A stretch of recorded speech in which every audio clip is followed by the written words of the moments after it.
Бүгінгі сабақтан жақсы бағыт тілеймін. Рахмет, мен саған айқын өмір тілеймін.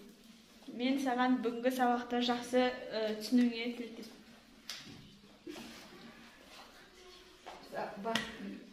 Бүгінгі сабақта саған сәттілік тілеймін. Мен бүгінгі сабақта саған бақытты шаттық тілеймін. Уақытын тиімді өткіз.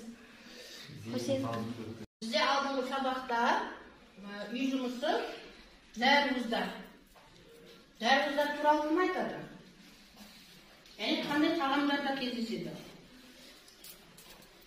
Мейли. Біздің күнделікті тағамдарда. Мысалы,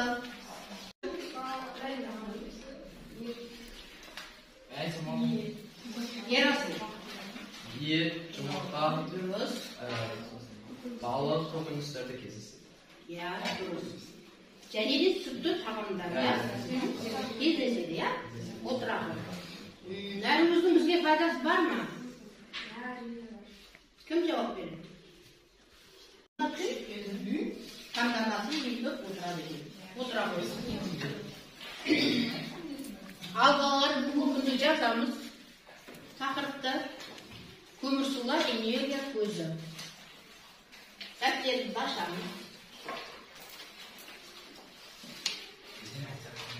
Бүгінгі тақырыбымыз көмірсу мен липидтің құрылымын білу. Көмірсу мен липидтің тірі ағзалары тіршілігін биологиялық қызметін сипаттау. Келесі. Көмірсулар дегеніміз, яғни олар үшке бөлінеді.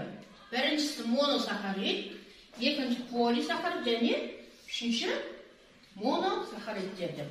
Көмірсулар дегеніміз құрамында көміртек, сутек, оттек атомдар кіретін күрделі органикалық қосылыстар. Жазып аламыз дәптерге.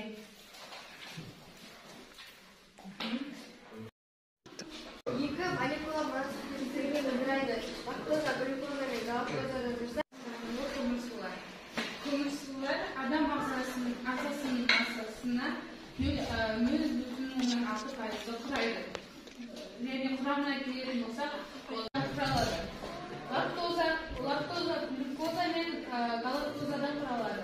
Және мальтоза, бізде ол глюкоза мен глюкозаның екеуінің қосылысынан құралады. Адасқан әріптерді біріктіреміз. Бірінші бізде